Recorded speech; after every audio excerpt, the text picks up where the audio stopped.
నా first and second ప్రెగ్నెన్సీలో చాలా కాంప్లికేషన్స్ అయితే నేను ఫేస్ చేశాను. Number of injections, lot of medicine, mental pressure, చాలా అంటే చాలా హార్ట్ బ్రేక్ సిచ్యువేషన్స్. స్కాన్ సెంటర్కి వెళ్ళిన ప్రతిసారి బేబీ హార్ట్ లో డాట్ ఉండడం, బేబీ హార్ట్ బీట్ లేదనడము, బేబీ గ్రోతే అవ్వలేదనడం, టైఫాయిడ్ రావడం, నాకు ఇలా చాలా థింగ్స్ జరిగాయి. ప్రెగ్నెన్సీ చాలా మందికి స్మూత్ గా అవుతుందని అనుకునే వాళ్ళకి చెప్తున్నా, ప్రతి దాన్ని ఫేస్ చేయడం అనేది ప్రెగ్నెన్సీ. ఒక బేబీ బయటికి రావడానికి ఎంత కష్టపడతామో బేబీ బయటికి వచ్చాక ఉండే హ్యాపీనెస్సే వేరు. నా బోత్ ప్రెగ్నెన్సీలో నేను ఎలా ఫేస్ చేసి బేబీస్ని హెల్దీగా బయటికి తీసుకొచ్చాను అన్నదే నా షార్ట్స్లో నేను షేర్ చేయాలనుకుంటున్నా. ఇది జస్ట్ ఒక న్యూ మదర్స్కి కానీ ప్రెగ్నెంట్ అయిన వాళ్ళకి మాత్రం ఒక సింపుల్ మోటివేషన్ లాగా ఉంటుంది అన్న దాని గురించి. I hope you like.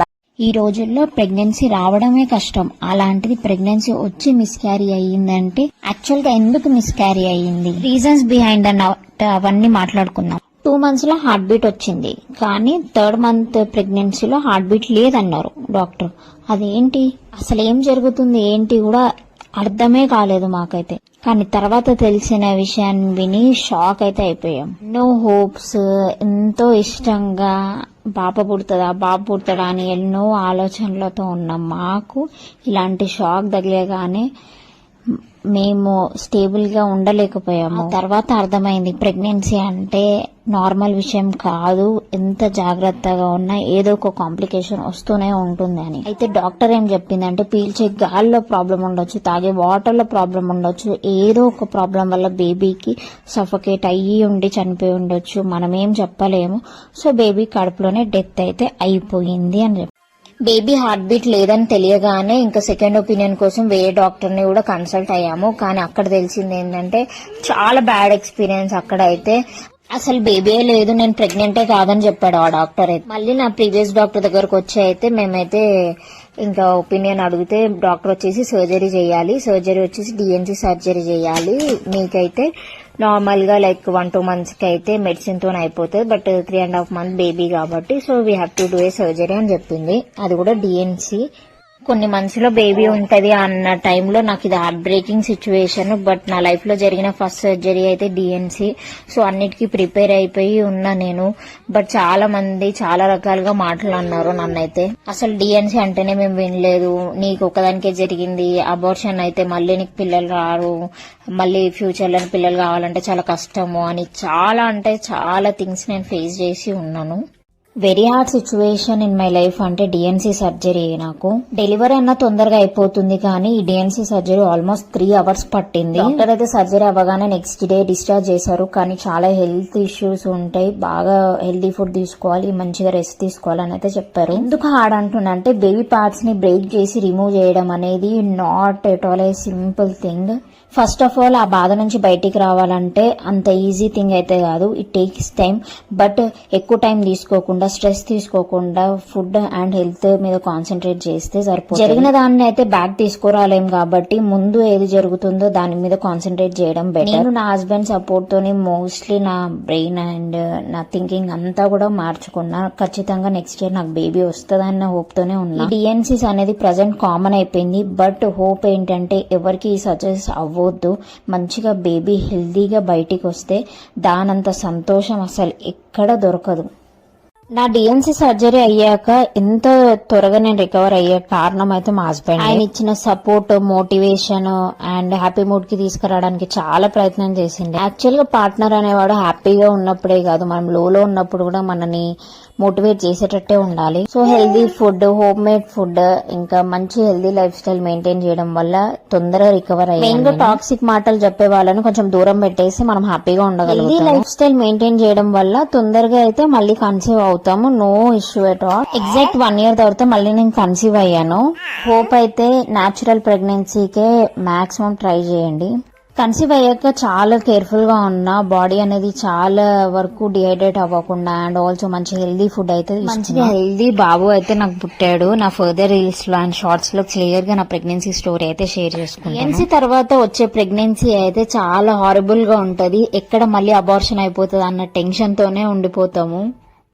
Miscarry అయ్యాక ఎగ్జాక్ట్ 1 year తర్వాత నేను కన్సీవ్ అయ్యాను. కొంచెం హ్యాపీగా ఉందామనే లోపే ఇంకొక సాడ్ న్యూస్ అయితే బేబీ ఫామ్ అయ్యే దగ్గర ఫ్లూయిడ్ ఉందని అయితే చెప్పారు డాక్టర్. సో ఆ ఫ్లూయిడ్ తగ్గడం కోసం వీక్లీ ఇంజెక్షన్స్ అయితే ఇచ్చారు. నిజంగా ఆ ఇంజెక్షన్స్ అయితే హారిబుల్ పెయిన్ ఉండేటి. బేబీ కోసం కాబట్టి అన్ని భరించి ఉన్నా 4th month ఎండింగ్ వరకు ఇంకా ఫ్లూయిడ్ కూడా తగ్గిపోయిందని అయితే చెప్పారు. చాలా వరకు అందరిది స్మూత్ ప్రెగ్నెన్సీ అయితే ఉండదు. ఒక్క హ్యాపీ థింగ్ ఏంటంటే ఒక మార్నింగ్ సిక్నెస్ తప్పించి నాకు వామిటింగ్ సెన్సేషన్ అలాంటివి ఏమీ లేవు. నచ్చింది ఇంట్లోనే కుక్ చేసుకొని తిన్నా. అది కూడా పీక్స్ కోవిడ్ లో నేనైతే ప్రెగ్నెంట్ ఉన్నా. ఆ టైం అయితే హారిబుల్, అసలు బయటకు వెళ్లకుండా ఉండే సిచ్యువేషన్. అలా 9th month వరకు వచ్చాను. బట్ నా డ్యూ డేట్ దగ్గర పడుతుంది కానీ నాకు అసలు పెయిన్స్ అనేటివే లేవు. నార్మల్ అయ్యే ఛాన్స్ అయితే అస్సలు లేదని చెప్పేశారు డాక్టర్. ఆల్మోస్ట్ 40 weeks కంప్లీట్ అయిపోతుంది డ్యూరేషన్, బట్ బేబీ అయితే రాలేదు. ఇంకా డాక్టర్ ఏం చెప్పారంటే నెక్స్ట్ వీడియోలో షేర్ చేసుకో. ప్రెగ్నెన్సీలో డ్యూ డేట్ దాటుతున్నా నాకు అసలు పెయిన్స్ అనేవి లేవు. ఓవర్ వెయిట్ అయిపోయినా, ఆల్మోస్ట్ 37 to 60 kgs కి వెళ్ళిపోయినాను. బాడీ కంప్లీట్ గా స్వెల్లింగ్ వచ్చేసింది, కనీసం నడవలేకపోయినా నేను. డాక్టర్ వచ్చేసి ఒకసారి స్కాన్ కి వెళ్దామని అన్నారు. స్కానింగ్ లో ఏం కనిపించిందంటే 36 weeks అనేసి కనిపించింది. ఇంకా డాక్టర్ అన్నారు 40 weeks నడుస్తుంది, బట్ 36 చూపిస్తుంది, సంథింగ్ రాంగ్ గా చూపిస్తుంది అని. Some times doctors scan reports అయితే నమ్మరు. ఉమ్మినీరు కంప్లీట్ గా తగ్గిపోయింది అని అన్నారు.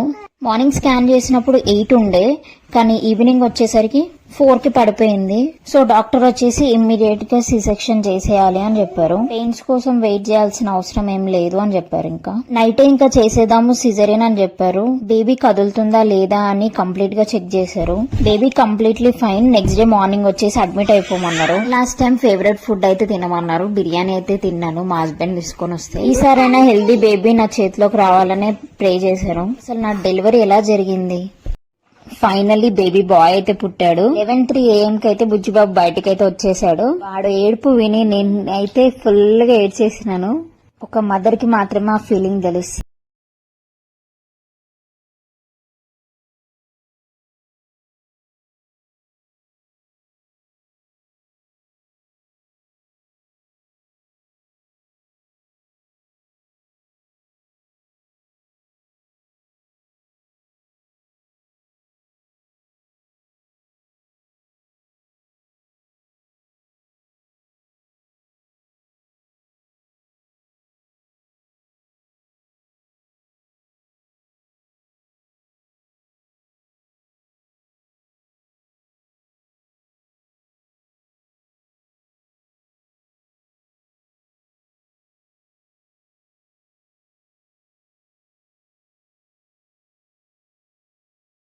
ఉండదు. ఒక్కరు సపోర్ట్ కూడా తీసుకోకుండా హెల్దీ బేబీని కన్న తర్వాత కూడా ఇలా జరిగింది ఏంటో. డిశ్చార్జ్ అయిన 2 days కి మళ్ళీ హాస్పిటల్ కి వెళ్లాల్సి వచ్చింది. కోవిడ్ టైం కాబట్టి మా హస్బెండ్ బాబుని తీసుకుని అయితే వెళ్లారు హాస్పిటల్. జాండీస్ టెస్ట్ వస్తే 11 points ఉంది, కంపల్సరీగా ఫోటోథెరపీలో పెట్టాలి అని చెప్పారు. స్టిచెస్ పెయిన్ ఇంకా నేను రికవర్ అవ్వక ముందే ఇంకా స్టెప్స్ అంతా దిగి ఫాస్ట్ గా హాస్పిటల్ కి అయితే వెళ్ళిపోయాను. వచ్చేసి పీక్స్ కోవిడ్ అయితే నడుస్తుంది. కంప్లీట్ గా హాస్పిటల్లో ఉన్నాం. బాబు ఏడుపు చూసి అయితే అస్సలు నేను తట్టుకోలేకపోయాను. మదర్ ఎన్ని ఛాలెంజెస్ ఫేస్ చేయాలని అప్పుడే అర్థమైంది నాకు. ఒక పక్క మోరల్ సపోర్ట్ కి ఎవరు లేరు అండ్ మెంటల్ గా సపోర్ట్ లేదు అని బాధేస్తుండే. అప్పుడు అనిపించింది ట్రూ లవ్ ఎక్కడో ఉండదు, మన హస్బెండ్ రూపంలోనే ఉంటదని. మా హస్బెండ్ ఫాదర్ రెస్పాన్సిబిలిటీ అప్పుడే తీసుకున్నాడు వెన్ ఐ వాస్ ప్రెగ్నెంట్. పుట్టుపసుకలు పిల్లల్లో కామన్ గా వస్తూ ఉంటది. ఫోటోథెరపీ అయితే బెస్ట్ ప్రొసీజర్, బేబీకి తొందరగా తగ్గిపోతుంది. ఇందులో పెట్టడం వల్ల మా బాబు కలర్ మొత్తం డార్క్ అయిపోయాడు. ఇంకా 1 month లోపే మళ్ళీ హాస్పిటల్ కి తీసుకెళ్లాల్సి వచ్చింది. మా బాబు కలర్ తగ్గిపోయాడు అని అనుకునే లోపు 1 month కే మళ్ళీ సిక్ అయిపోయాడు. కంప్లీట్ గా మోషన్స్, వామిటింగ్ స్టార్ట్ అయ్యాయి. హాస్పిటల్లో బ్రెస్ట్ మిల్క్ రానప్పుడు ఫార్ములా మిల్క్ అయితే స్టార్ట్ చేసాము బేబీకి. నా బ్రెస్ట్ మిల్క్ సరిగా రాక ఫార్ములానే కంటిన్యూ చేసాము. సడన్ గా ఏమైందో తెలియదు, పర్ డే 10 to 15 times అలా మోషన్స్ స్టార్ట్ అయిపోయాయి. నెక్స్ట్ డే వచ్చేసి 20 times దాకా దాటిపోయింది. హాస్పిటల్ కి అయితే తీసుకెళ్లిపోయాము. సో డాక్టర్ వచ్చేసి ఇది బాటిల్ ఫీడింగ్ వల్ల జరిగింది అని చెప్పాడు. ఇది బ్రెస్ట్ ఫీడింగ్ ఇచ్చే మదర్స్ కూడా ఫేస్ చేసే ఉండొచ్చు. యాక్చువల్ గా ఇది ఎందుకు జరుగుతుంది అంటే బాటిల్స్ ని నీట్ గా వాష్ చేయాలి, మళ్ళీ బాయిల్ చేసి కాటన్ క్లాత్ తో క్లీన్ చేయాలి, క్వాలిటీ బ్రష్ యూజ్ చేయాలి, ఇలా నంబర్ ఆఫ్ థింగ్స్ ఉంటాయి. బేబీకి బాటిల్ ఇస్తున్నామంటే దాంట్లో 1% అన్న బ్యాక్టీరియా ఖచ్చితంగా ఉంటదని డాక్టర్ అయితే అన్నారు. బేబీస్ కి బాటిల్ ఇవ్వడం వల్ల వాళ్ళు తాగేటప్పుడు బబుల్స్ ఫామ్ అయ్యి కడుపులో గ్యాస్ ఫామ్ అవుతుందంట. న్యూ పేరెంట్స్ గా మాకు ఇవేమీ తెలీదు. మా చుట్టూ ఉన్న వాళ్ళు కూడా ఎవ్వరు కరెక్ట్ గా ఏం చెప్పలేదు. బాబు ఇంత ఎఫెక్ట్ అవుతాడని అస్సలు అనుకోలేదు. ఇంత హైజీనిక్ గా ఉన్నా కూడా రికవరీ అవుతున్న టైంలో మళ్ళీ ఇంకో ప్రాబ్లం వచ్చింది. బాబుకి 1 month ఉన్నప్పుడు మాకు తెలిసింది డాక్టర్ అన్నారు ఐరన్ తక్కువ ఉన్న పిల్లలకి లేదా మన ఫ్యామిలీలో ఎవరికైనా ఇలా వస్తుందని. ప్రజెంట్ ఇప్పుడు చాలా మంది పిల్లలకి ఇదైతే బ్రీతింగ్ హోల్డ్ అనే హ్యాబిట్ అయితే వచ్చింది అని చెప్పారు. కానీ ఊపిరి పట్టిన ప్రతిసారి నాకైతే హార్ట్ అటాక్ వచ్చినంత పనే ఏది. డాక్టర్ అయితే కొన్ని టెక్నిక్స్ చెప్పారు, ఎలా బ్రీత్ హోల్డ్ చేసుకున్నప్పుడు ఎలా మనం మేనేజ్ చేయాలనేసి. బాబుని అసలు పైకి ఎగరేసే వాళ్ళము 1 month బేబీని బ్రీత్ అందడం కోసం. చిన్నపిల్లల ఊపిరి పట్టడం అయితే అస్సలు రాకూడదు. మా బాబు అయితే బ్లాక్ గా అయిపోయేవాడు, బ్లూ కలర్ లో అయిపోయేవాడు ఊపిరి పట్టిన ప్రతిసారి. డాక్టర్ అయితే ఒకటే చెప్పాడు, బాబు ఏడవనియొద్దు అనేసి. ఎప్పుడు ఎత్తుకొని కూర్చోండి గాని ఏడవనియొద్దు బాబుని అస్సలకే. ఇది ఎప్పుడు క్యూర్ అవుతుంది అని అడిగితే ఇన్ని ఇయర్స్ వరకు ఉంటుంది అని అయితే చెప్పలేదు డాక్టర్ అయితే. బాబుకి అయితే ఐరన్ సప్లిమెంట్స్ అయితే స్టార్ట్ చేసేసాము. డేలో 5 to 6 times అలా హోల్డ్ చేసేవాడు బ్రీతింగ్. గ్రాడ్యువల్ గా తగ్గుకుంటూ వచ్చింది. మీరెవరన్నా ఇలా ఊపిరి పట్టడం ఫేస్ చేశారా పిల్లల్లో? నిజం చెప్పాలంటే ఊపిరి పట్టడం కంట్రోల్ చేయడం చాలా కష్టం. బట్ తెలిసిన తర్వాత కొన్ని టిప్స్ అయితే ఫాలో అయ్యాను నేను. వెరీ సింపుల్, ఐరన్ సిరప్స్ అయితే వాడుతున్నా. బేబీని మోస్ట్లీ హ్యాపీగా ఉండడానికే ట్రై చేసినాము. బాత్ చేయించినప్పుడు, మసాజ్ చేయించినప్పుడు, పాల కోసం అట్లా దేనికి కూడా ఏడవనీయకుండా చేసాము. నేను నా హస్బెండ్ బేబీతోనే టైం స్పెండ్ చేస్తూ ఉండే. ఒక 5 minutes కూడా బేబీకి దూరంగా లేము. ఒకవేళ సడన్ గా ఏడ్చినా కూడా ఇమ్మీడియట్ గా ఎత్తుకొని కంట్రోల్ చేసేవాళ్ళం. ఊపిరి పట్టినప్పుడు పైకి ఎగిరేస్తుండే. స్లాంట్ పొజిషన్ లో అయితే బేబీని పడుకోబెడుతుండే. వాటర్ ఇంకా ఫేస్ పైన చల్లుతుండే, ఫేస్ పైన ఊదుతుండే, చెస్ట్ పైన, బ్యాక్ పైన రబ్ చేస్తూ కూల్ డౌన్ చేసేవాళ్ళం. ఒక్కొక్కసారి 2 minutes కాక 3-4 minutes ఊపిరి పడుతూ ఉండేవాడు. ఫస్ట్ మేము టెన్షన్ తీసుకోకుండా బేబీని కంట్రోల్ చేసేవాళ్ళం. బాబుని ఎప్పుడు హ్యాపీగా పీస్ఫుల్ ఎన్వైరన్మెంట్ ఉంచాము. కానీ గ్రాడ్యువల్ గా తగ్గుకుంటూ వచ్చింది ఊపిరి పట్టడం. ఈ టిప్స్ అయితే ఫాలో అయితే ఈజీగా ఊపిరి పట్టడం తగ్గించవచ్చు బేబీస్ లో. నాకు ఎందుకు నార్మల్ డెలివరీ అవ్వలేదు? యాక్చువల్ గా 40 weeks కంప్లీట్ అయినా పెయిన్స్ లేకుండా బేబీ బ్రీచ్ పొజిషన్ లో ఉండడం వల్ల కొన్ని ఎక్సర్సైజ్ అయితే చేశాను. బట్ ఆ బేబీ కూడా నాకు వర్కౌట్ అవ్వలేదు. అసలు ఏ డాక్టర్ అయినా నార్మల్ కే ట్రై చేస్తారు కదా. బట్ నేను కూడా నార్మల్ అవ్వాలనే చాలా ట్రై చేసిండే. బేబీ వెయిట్ ఉంది అనడం, బ్రీచ్ పొజిషన్ లో ఉంది అనడం. కంప్లీట్ గా 9 months నేనే చేసుకున్నా, ఎలాంటి మెయిడ్ లేకుండా. ఇక తెచ్చుకొని ఇంట్లోనే కుక్ చేసుకుని తిన్నా. ఇంకా నా బాడీ నార్మల్ అవ్వడానికి పాసిబుల్ లేకుండే. నా హస్బెండ్ నాకు చాలా సపోర్టివ్ గా ఉండే through out my pregnancy. Firstly మనం ఆలోచించాల్సింది బేబీ కండిషన్ మంచిగా రావాలి అని. అది నార్మల్ సి సెక్షన్ అన్నదే సెకండరీ. ప్రెగ్నెన్సీ టైం మొత్తం నాకు పాప కావాలనే ఉండే. బట్ గాడ్ ఏది డిసైడ్ చేస్తే అదే కదా మనకు దక్కుతుంది. ప్రెగ్నెన్సీ మొత్తం స్ట్రగుల్ పీరియడే. నాకు డైలీ వాకింగ్ చేస్తుండే, ఇంట్లో పనులన్నీ చేసుకున్నా, అయినా కూడా నాకు నార్మల్ అవ్వలేదు. మా ఆయనకు బాగా భయం ఉండే నాకు లేబర్ పెయిన్స్ వస్తే నేను ఎలా రియాక్ట్ అయ్యి ఎంత బాధపడతా అనేసి. న్యూ మామ్ స్ట్రగుల్స్ ఎలా ఉంటాయంటే, ఫస్ట్ బేబీకి ఫీడ్ చేయాలా, ఫస్ట్ మనం తినాలా, కుక్ చేసుకోవాలా, ఇల్లు క్లీన్ చేసుకోవాలా, లేదా బట్టలని వాష్ చేసి ఫోల్డ్ చేయాలా, అసలు ఏ పని ఫస్ట్ చేయాలో అర్థమే కాదు. బేబీతో టైం స్పెండ్ చేయాలా అంటే ఇవన్నీ గుర్తొస్తాయి, ఈ పనులన్నీ ఉన్నాయని. Meanwhile baby funny moments photos or videos capture చేయాలి. పిల్లల దగ్గర కూర్చుంటే అసలు టైమే సరిపోదు. పిల్లల దగ్గర ఉంటే అసలు ఏ పని కూడా చేయబుద్దే కాదు. వాళ్ళ క్యూట్ ఫేస్, ఇన్నోసెన్స్ చూసి అయితే మనసు ఇంకా మెల్ట్ అయిపోతా ఉంటది. పిల్లలు పడుకున్నప్పుడు పని చేసుకుందామంటే పిల్లలు పడుకోరు. పిల్లలు ఒక 10 minutes పడుకుంటే మనం పని చేసుకుంటే వాళ్ళకి సౌండ్ రావద్దు. బాత్ చేయాలా, కుక్ చేయాలా, క్లీన్ చేయాలా, బేబీని ఫీడ్ చేయాలా, అసలు ఏది అర్థమే కాదు. ఈ స్ట్రగుల్ ఓన్లీ మదర్స్ కి మాత్రమే అర్థమవుతుంది. ఇంతమంది అగ్రి అవుతారు ఈ విషయానికి. ఇవన్నీ కాక బేబీకి వ్యాక్సినేషన్ చేసిన రోజైతే పిల్లలు ఆ పెయిన్ కి ఏడుస్తారు. వాళ్ళ పెయిన్ చూడలేక మనం ఏడుస్తా ఉంటాం. How many of you agree with this? Pregnancy టైంలో మనం ఎలా బేబీ గురించి ఆలోచిస్తే అలానే బేబీ వస్తుందని డాక్టర్ అయితే చెప్పారు నాకు. అందుకే కదా అందరూ పాజిటివ్ గా థింక్ చేయాలి pregnancy time. God songs, peaceful music వినమని చెప్తారు. మోస్ట్లీ హ్యాపీగా ఉండడానికి ట్రై చేయమని చెప్తారు. మంచిగా స్ట్రెస్ తీసుకో. 3rd month ప్రెగ్నెన్సీ లోపు మనం ఎలా బేబీ మనకు కావాలి అనేది మనం థింక్ చేసుకోవాలని. రియల్ గా మనం ఎలా అనుకుంటే అలానే వస్తుంది బేబీ. జెండర్ కాదు, just baby colour, baby hair like కర్లియా, సిల్కియా అని. నాకైతే డింపుల్ ఉంటది కాబట్టి నా పిల్లలకు కూడా డింపుల్ రావాలని కోరుకున్నా. నాలాగా యాక్టివ్ ఉండాలి, వాయిస్ క్లియర్ గా ఉండాలని, చబ్బీగా ఉండాలి, హెల్దీగా ఉండాలి, క్యూట్ గా అన్ని ఎక్స్ప్రెషన్స్ మంచిగా పెట్టాలి అని, హ్యాండ్స్ లెగ్స్ అంతా బాగుండాలి, బేబీ హెల్దీగా ఉండాలి అని. యాక్చువల్ గా ఇవన్నీ ఏంటంటే మనం ఎలా థింక్ చేసి బేబీ అట్లనే ఫామ్ అవుతుందని, మన మైండ్ థాట్స్ ఎలా ఉంటే అలానే బేబీ ఫామ్ అయిపోతుంది. బేసికల్ గా నేనైతే ఇవన్నీ నమ్మిన, ఎందుకంటే నా 2 పిల్లల్లో నేను చూసా కాబట్టి. అందుకే ప్రెగ్నెన్సీ టైంలో చాలా వరకు హ్యాపీగా ఉండడానికే ట్రై చేయండి. నా లైఫ్ లో ఎప్పటి నుంచో ఒక కోరిక ఉండే, బట్ అది ఇప్పటికీ నెరవేరలేదు, నెరవేరదు కూడా. అది ఏంటి అంటే మంచిగా శ్రీమంతం చేయించుకోవాలి, బేబీ బంప్ తో ఫోటోషూట్ చేయించుకోవాలనేసి. ఇది వచ్చేసి మెయిన్. డిశ్చార్జ్ అయి రాగానే ఇంట్లో మంచిగా సర్ప్రైజ్ ఉండాలని చాలా మంది చేసుకుంటున్నారు కదా ఇట్లా బెలూన్స్ తో డెకరేషన్. ఇంకోటి మంచిగా మనం ఇంటికి వచ్చినప్పుడు దిష్టి తిప్పేసి ఎర్ర నీలంతో పిల్లల కాళ్ళు పాదాలు అచ్చులు వేయడం. మాకు అలా దిష్టి తీసి సెలబ్రేట్ చేయడానికి ఎవరు లేరు. బికాజ్ ఇట్స్ కంప్లీట్లీ మేము మా ఆయన ఇద్దరం ఉండే కాబట్టి మేము ఏం సెలబ్రేట్ చేసుకోవాలి ఆ టైప్ గా. కొన్ని థింగ్స్ అవి ఎప్పటికీ మనం సెలబ్రేట్ చేసుకోలేము. ఇవి అలా అని హ్యాపీగా లేను అనే కాదు, ప్రతి ఒక్కరికి కొన్ని థింగ్స్ అయితే ఉంటాయి కదా. అందులో నాకు ఈ విషెస్ ఉండే, బట్ అవి జరగలేదు. ఎనీవే, ఏది జరిగినా జరగకపోయినా నా పిల్లలు హెల్దీగా బయటకు వచ్చిండ్రు, అదొక్కటి చాలు. నాలాగా మీకేమైనా ఇలాంటి విషెస్ ఉండేనా? నా డెలివరీ తర్వాత ఒక పెద్ద మిస్టేక్ అయితే చేశాను. దాని వల్ల బాడీ అంతా షివరింగ్ వచ్చేసింది. సి సెక్షన్ తర్వాత వాకే కష్టం కదా. నాకైతే వాటర్ లో హ్యాండ్ పెట్టొద్దు అన్న విషయమే తెలీదు. సెకండ్ డే వచ్చేసి వాక్ చేసి వాష్రూమ్ కి వెళ్లి హ్యాండ్స్ లెగ్స్ అన్ని వాష్ చేసుకుని వచ్చేసా. బాడీ అయితే కంప్లీట్ షివరింగ్ అయితే నాన్ స్టాప్ ఉండే. ఇంకెన్ని బ్లాంకెట్స్ వేసుకున్నా ఆ చలి అనేది నాకు తగ్గలే, ఇంకా షివరింగ్ కూడా తగ్గలే. అన్ని తెలుసుకున్నా, బట్ వాటర్ లో హ్యాండ్ పెట్టాలన్న విషయమే నాకు తెలీదు. కొంతమందికి దీని ప్రభావం కూడా ఎక్కువనే ఉంటది. సో చాలా మందికి విషయం తెలిసే ఉండొచ్చు, బట్ నాకైతే తెలీదు. మీలో ఎంత మందికి ఆఫ్టర్ డెలివరీ వాక్ కష్టంగా అనిపించింది? స్టిచెస్ పెయిన్ ఎంత ఉన్నా బేబీకి అయితే ఫీడింగ్ అయితే ఇవ్వాల్సిందే కదా.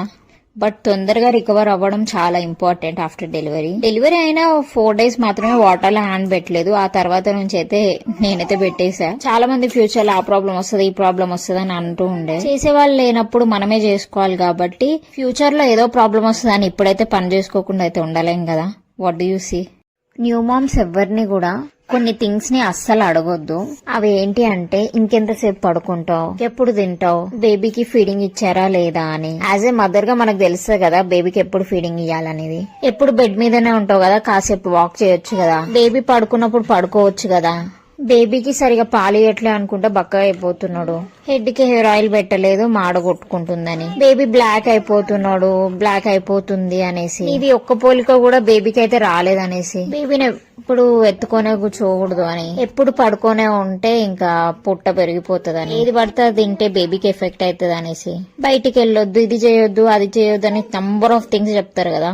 చెప్పడంలో తప్పు ఉండదు, చెప్పే విధానంలో తప్పు అయితే ఉంటది. కొన్ని థింగ్స్ అయితే న్యూ మామ్ ని అస్సలు అడగని థింగ్స్ అయితే ఇవి. నాకు తెలిసి ఎంతమంది న్యూ మామ్స్ ఇవి ఫేస్ చేశారో ప్లీజ్ డూ కామెంట్. ఎన్నో స్లీప్లెస్ నైట్స్ నుంచి ఇంతవరకు వచ్చినందుకు all the moms are great. Delivery తర్వాత అతి కష్టమైన పని ఏదైనా ఉంది అంటే పిల్లల్ని పడుకోబెట్టడం. న్యూబార్న్ స్టేజ్ ఉన్నప్పుడు 0 to 3 months are 0 to 6 months పిల్లల వరకు వాళ్ళు నైట్ పడుకోవడానికి చాలా ఇబ్బంది పడాల్సి వస్తుంది. మనము వాళ్ళు కొంచెం సేపు పడుకుంటే మనం రిలాక్స్ అవుదామంటే అసలు వాళ్ళు పడుకోరు. కొంతమంది పిల్లలు మంచిగా పడుకుంటారు. మా బాబు అయితే అస్సలు పడుకోపోయేటోడు. నైట్ మొత్తం మెల్కొనే ఉండే, మార్నింగ్ 5 అలా పడుకునేవాడు. ఆడిపిస్తూ ఎత్తుకొని అటు ఇటు తిప్పుకుంటూ ఉండేసరికి మార్నింగ్ అయిపోయేది. నైట్ ఇక లేవగానే ఏదో అలారం మోగినట్టు ఇంకా నైట్ అంతా మెల్కొనే ఉండి మార్నింగ్ పడుకుంటాడు. మాకైతే చుక్కలు కనిపించేటివి. ఒక పక్క నిద్ర వచ్చేది, ఇంకోటి సి సెక్షన్ అయిన పెయిన్స్ ఉండేవి. నైట్ టైమ్ లో బేబీకి మంచిగా క్లీన్ చేసి మసాజ్ చేసి అన్ని చేసినా కూడా ఏది వర్కౌట్ అవ్వకపోయేది. ఇంకా బాబు 5 అయితేనే ఇంకా పడుకునేటోడు. మీలో ఎంతమంది నైట్ స్లీప్ బేబీ కోసం త్యాగం చేశారో do comment on this. Pregnancy టైంలో మన బాడీ ఎంత యాక్టివ్ ఉంటే అంత మంచిది కదా. నా డే రొటీన్ ఎలా ఉండేది అంటే, వీక్ డేస్ లో కొంచెం హరిబరిగా ఉంటది. పిల్లలకి బాక్స్ కట్టాలి, ఇంకా హస్బెండ్ కి బాక్స్ కట్టి ప్రిపేర్ చేసి పెట్టేయాలి కాబట్టి వీకెండ్స్ లో most of the time relax ఉంటా నేను. మార్నింగ్ యాజ్ యూజువల్ గా టైం కి అయితే బ్రేక్ఫాస్ట్ తినేస్తుండే నేను. ప్రెగ్నెన్సీలో మాత్రం మనకు నచ్చిన ఫుడ్ అండ్ టైం కి మాత్రం తినేయాలి, ఎందుకంటే మెడిసిన్స్ ఖచ్చితంగా టైం టు టైం మెయింటైన్ చేయాలి కాబట్టి. త్రూ అవుట్ మై ప్రెగ్నెన్సీలో నాకు నచ్చిన ఫుడ్ మంచిగా ప్రిపేర్ చేసుకునేదాన్ని. బాబుకు నచ్చింది, మా హస్బెండ్ కి నచ్చింది, ఇంకా అందరికి నచ్చిన ఫుడ్ ప్రిపేర్ చేసుకుని బాబుకు రాపియడం, ప్రతి A to Z వరకు చేసుకునేదాన్ని నేను. డేలో మెడిసిన్స్ ఎంత ఇంపార్టెంటో నా దృష్టిలో వాకింగ్ కూడా అంతే ఇంపార్టెంట్. బాడీ ఎంత యాక్టివ్ ఉంటే అంత మంచిది. డిమ్గా పడుకునేదాన్ని అస్సలే కాదు. ఎప్పుడో ఒకసారి నాకు నీరసంగా ఉన్నప్పుడే నేను రెస్ట్ తీసుకునేదాన్ని. బాబుకి ఏదో కొత్త రకంగా ప్రిపేర్ చేసేదాన్ని. నాకు నచ్చినట్టుగా ఫ్రెంచ్ ఫ్రైస్ కానీ ఇలా అన్ని రకాలుగా ప్రిపేర్ చేసుకుని మంచి ఎమ్మి ఫుడ్ అయితే ఎంజాయ్ చేసేదాన్ని నా ప్రెగ్నెన్సీలో.